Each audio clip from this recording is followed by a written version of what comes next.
to bring her remarks. Thank you all very much. There was a time, as we welcome today another female leader, President of Suriname, congratulations. There was a time when it was just two of us. First it was me, and then it was Mia. And then it was Mia, and it was me again. And now it's me again. So thank you all very much as we join with our female leaders at this CARICOM heads. I just want to give you a short moment of some light relief. I'm not a great comedian, but I'll try. So thank you for your introduction. Mia, you remember, as Ministers of Education, we would go to schools and give speeches. And so we'd get the introductions there. So one school decided they will not use an adult to introduce me. They would use a little boy. He was just 11 plus, just wrote the exam and went into secondary school. So he comes to the mic and he says, I am not going to make any long, boring speech. My job here is to introduce Kamla. So I'm not making that long, boring speech, but here's the person who will make that speech. Kamla Persad-Bissessar. Prime Minister Drew, thank you for your hospitality, the warmth that we received here in St. Kitts. And you well know it's not my first visit. I had the pleasure to work here with Mia. We were both young budding lawyers then. We are still budding lawyers, but we did work together here in St. Kitts, and I'm very happy of the warmth we receive from you, Prime Minister, and your family, and of course the people of St. Kitts and Nevis. Fellow CARICOM heads, dignitaries, distinguished guests, I welcome for the first time to a CARICOM meeting from one Twin Island Republic to another one here, Trinidad and Tobago, Chief Secretary Farley, the Chief Secretary of the Tobago House Assembly. Please welcome him. For the first time, we have a Tobago representative in the CARICOM. So distinguished members all here, and of course, all the visitors who've joined us from the UAE, please welcome Minister Kabi. She's here with her minister. Can we welcome her to St. Kitts? And today,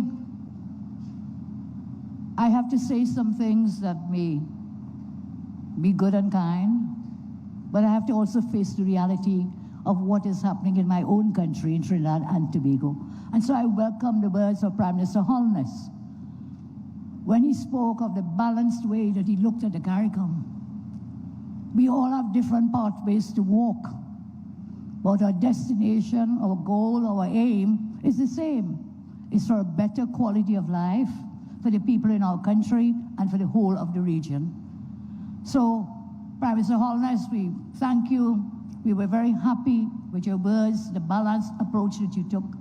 And of course, we really admired the resilience of the Jamaican people when you weathered that horrible, devastating storm in Jamaica. We all took notice, and we're really admiring what you've transitioned then and what you're still doing now. So Trinidad and Tobago, today we reaffirm our commitment to remain a vested partner in the work of CARICOM. But I also like to take an opportunity for a short time to speak openly and constructively for the benefit of all the citizens of Trinidad and Tobago. To date, it remains very unsettling to me that in October 2022, the then sitting TNT government coordinated the kidnapping of a Trinidad citizen from another CARICOM state. He was visiting another CARICOM state, and he was kidnapped. Our Supreme Court has ruled that he was kidnapped. He was placed in handcuffs, transported to the airport, and then back to Trinidad. I think an RSS plane was used to transport him. He was kidnapped. And then I was opposition leader. I wrote to the CARICOM Secretariat, that's 2022. 2022. I wrote to the Secretariat of the CARICOM asking what happened. How could you have facilitated kidnapping of a TNT citizen? Please let us know what was happening and how it happened. To date, that was 2022, I have not had a response from the Secretariat.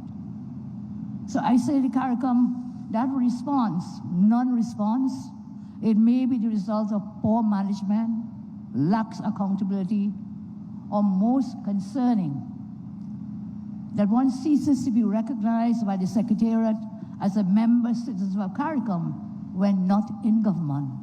And so I want to reaffirm that the CARICOM should be the voice for all, not just for the governing parties, not just for those in the Caribbean who form government parties. And so I'd ask you, we have to chart a way forward. Yes, we won our elections. Yes, we are the majority parties, all of us here, all the heads. But we were all in opposition once, and we may all be in opposition again. But we must work together for all of our nations, all our citizens, whether they belong to the governing party or whether they belong to the opposing parties. So that, I say, still concerns me. How one of my citizens was kidnapped in another CARICOM state, and when I inquired, the Secretariat could not give me an answer up to today. That should never happen. CARICOM as an organization should not be misused by anyone to benefit or protect political parties and friends affiliated with the incumbent government. CARICOM governments and their political parties who actively involve themselves in the domestic and political affairs of member states to assist sister or brother parties cannot then expect that when we come together that we must hug up each other. When in the last election you sent your missives, you sent your people from your party to openly campaign against another political party. I'm sorry I have to share this, but it hurt me a lot when I saw what transpired within the last set of elections in the CARICOM. So CARICOM governments, if we are to hug up each other and cooperate, it cannot be that last week you sent your person down to St. Vincent or to Jamaica or to wherever, or to Guyana. You sent your political persons, not technocrats. You sent them down to campaign. I don't think that is right, because today I will have to face you. We are not red and we are not yellow, we are not blue, we are not green. We are all CARICOM persons, and we must give that respect to every single one. And no leader here sitting would want another CARICOM head of state to send people to campaign in your domain. That should never happen. So that has led to what I say, unneeded factional divisions and private conflicts between regional leaders and political parties. And of course, it hinders the progress of the CARICOM. As we move forward, I congratulate the other speakers before me, and I'm in tune with what you're saying. So I will keep mine down a bit, because we had a great discourse from Prime Minister Holness as former chair. And I want to say, Trinidad and Tobago, like you, sir, we respect the sovereign right of CARICOM members with respect to your choice for national security for your nation and respect to your choice for foreign policy. We respect that sovereignty, and we expect no less from others. We took very careful note of what happened in the CARICOM in 2025, when my government chose to lend support then to the Nicolas Maduro regime. And despite repeated threats against two fellow CARICOM members from Venezuela, most of the CARICOM stood against the two. Only two were threatened. One was Guyana, still under threat. I openly said that if they touch Guyana, Trinidad and Tobago will be there with you and stand with you. And the other was Trinidad and Tobago. We are threatened, and we are still threatened by Venezuela. I'll say a little more about that in a moment. So how could the CARICOM be a zone of peace when a narco dictator who imprisoned and killed thousands of civilians and opposition members? You will see recently over 300 persons from the opposition in Venezuela have been released. They were in prison because of politics. So how can it be when that regime was threatening violence to 2 CARICOM member states, there was no voice from the CARICOM. We were talking about a zone of peace. And in my respectful view, my country is not a zone of peace, and I'll tell you why. Because of the unreliability of the CARICOM in the above situation, TNT Guyana, we cannot bind ourselves to the same political ideologies, the same foreign issues, and the same security policies of the entire CARICOM. That's why I welcome Prime Minister all those words, that we have each our own pathway to walk, depending on what is happening in our country. And so, my friends, I say, going forward, we will work with the CARICOM. We were invested in the CARICOM. We've been there from day one, and we want to be there after the end and the beginning and in the end. We want to be there with the CARICOM. It's very vital. I'm a CARICOM child, you know. I lived in Jamaica, as you know, Prime Minister. I studied in Jamaica 14 years. I studied there. I lectured at the university in Jamaica. I lived in Barbados. My child was born in Barbados. My son is Bajan. Recently, he was trying to apply to UE to get into UA Law School. And when he took his Bajan passport, they said, no. You have to come and bring a TT ID card. Sounds like a joking matter, but a serious matter.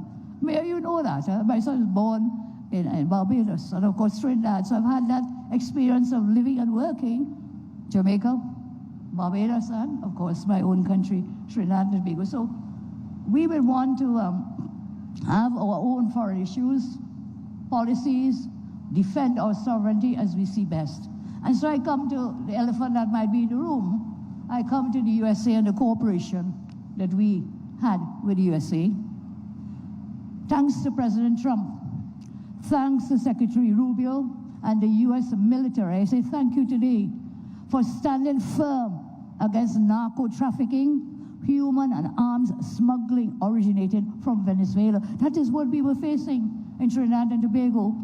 Maybe some of you other islands in the Caribbean, your nations do not have that level of illegal migration and, of course, the crime. So in 2024, crime was being treated as a public health gimmick. It was dubbed a public health issue. It's not a public health issue.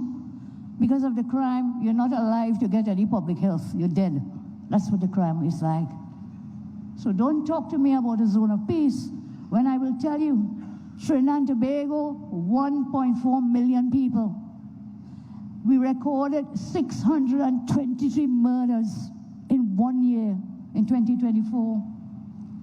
And 40% of those murders, they were gang-related, driven by narcotics, by firearms from smuggling from Venezuela, and gangs coming out of Venezuela and mingling and mixing with gangs in Trinidad. In 2025, change of government, change of policy to treat with the drug cartels and the gangs as violent terrorist organizations. The military action by the American military in the Caribbean caused, you know what happened in our country? Caused our murder rate to decrease by 42%. You know what that meant? There were 257 less murders in TNT. I can say thanks again to President Trump, and thanks again to Secretary Rubio, Marco Rubio. I thank them and the US military for the cooperation and what they shared with us for national security matters. Maybe in your islands you don't have the kind of crime we have. I know Prime Minister Housen, as we tried to pass the Oswald bill in Trinidad, we were not as fortunate as you in the parliament, but I know you have done well with your murder rate. So some of us, the crime is so bad, I cannot depend on just my military, my protective services, and certainly from you in the CARICOM, many of you do not have military or large police services to help us down there. So again, I repeat, you know, Trinidadians are saying, who vexed lost? But we gained from the help, I'm saying, that military help, and I will welcome them again. So we changed the policy, and we were able to bring those murders down by 42%. As I say, that's 257 less people who would have been dead had we not taken that course of action. So let me finally take this opportunity to sympathize with the government and people of Mexico, as Prime Minister Holness mentioned, with regards to the cartel-fueled mass violence happening there. That could have been Trinidad and Tobago if we did not take the action we did. To partner with the U.S.